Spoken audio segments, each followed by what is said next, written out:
Почетокот на непослушноста на човештвото се гледа во историјата на Адам и Ева. Тогаш, што е гревот на Адам и Ева? Библијата покажува дека јадењето од дрвото на познанието на доброто и злото е грев. Едноставно кажано, тоа е гревот на непослушноста. Кога помислуваме дека сите гревови започнуваат со непослушност, лесно можеме да разбереме дека послушноста, што е спротивно на непослушноста, е нешто многу вредно што не можеме да го исклучиме од нашиот живот на вера. Мајката на Џорџ Вашингтон, првиот претседател на САД, слушнала многу комплименти за својот син од луѓето што дошле да го прослават нејзиниот роденден.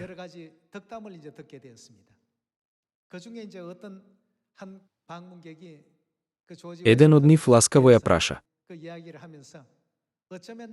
како го одгледа твојот син да биде толку голема личност?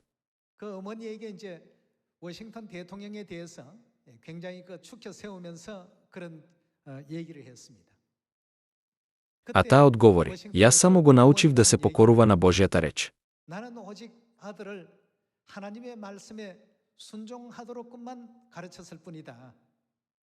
Тоа учење му овозможи да биде одлична личност.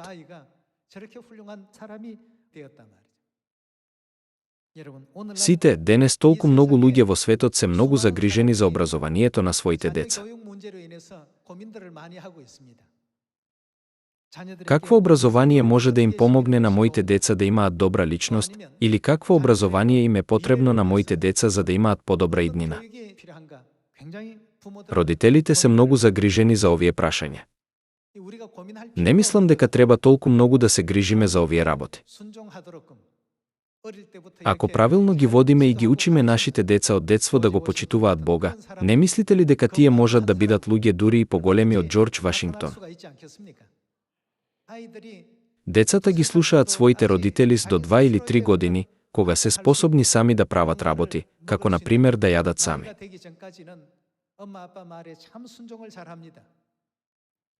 Откако ќе помислат дека се способни да функционираат независно, почнуваат да стануваат непослушни. Тие не слушаат. Кога се помлади, веднаш слушаат, велејки: добро, мамо. Но тие почнуваат да стануваат тврдоглави откако ќе пораснат, кога можат сами да ги прават работите како што сакаат. Самата тврдоглавост е непослушност. Преку ова, можеме да видиме дека гревот на Адам, потеклото на непослушноста, се пренесе на целото човештво.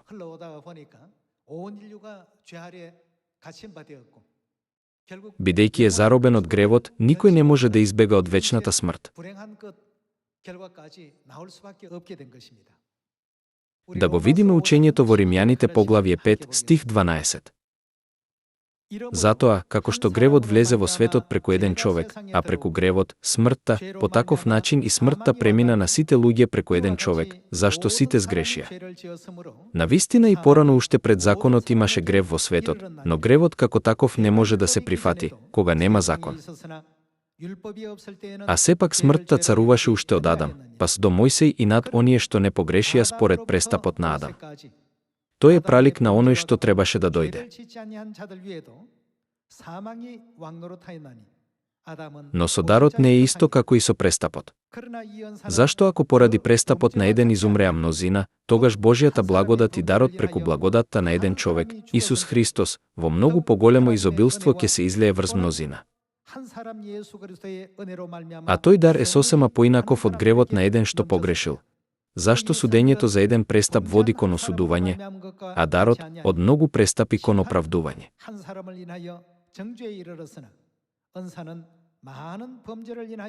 Бидејќи, доколку со престапувањето на еден завладеала смртта преку едниот, дотолку повеќе оние, што го примија изобилието на благодатта и дарот на праведноста, ќе царуваат во животот преку еден, Исус Христос. И така, како што преку еден престап дојде осудувањето на сите луѓе, така и преку праведното дело на еден дојде врз сите луѓе оправданието, кое дава живот. Зашто, како што преку непослушноста на еден човек мнозина станаа грешни, така исто и преку послушноста на еден мнозина ќе станат праведни.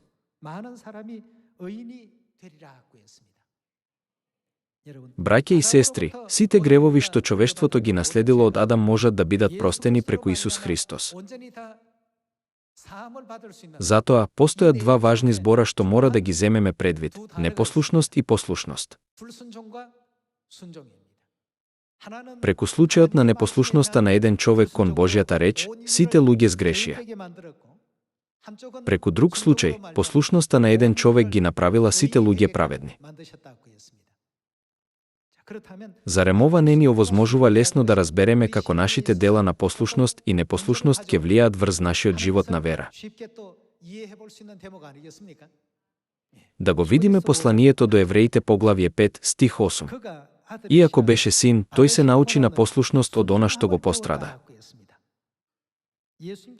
Иако Исус е Бог, тој дојде на земјата во тело за да го отвори патот на послушноста, за неговите деца да можат да го следат неговиот пат што им е поставен.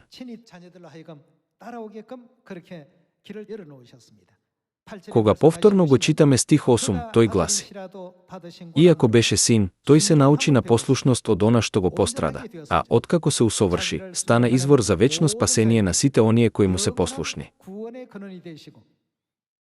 Браќа и сестри, за христијаните, живеењето во послушност кон Божјата реч треба да биде од најголема важност. Потоа, да видиме каков благослов подготвил и ветил Бог за оние што му се покоруваат. Да го видиме Второзаконие поглавје 28, стих 1. Ако го слушаш гласот на Господ, твојот Бог, ги пазиш и ги извршуваш сите негови заповеди, што денес ти ги заповедам, тогаш Господ, твојот Бог, ќе те постави погоре од сите народи на земјава. И ќе се пренесат на тебе сите овие благослови и ќе се исполнат. Ако го слушаш гласот на Господ, твојот Бог, благословен ќе бидеш во градот и благословен во полето.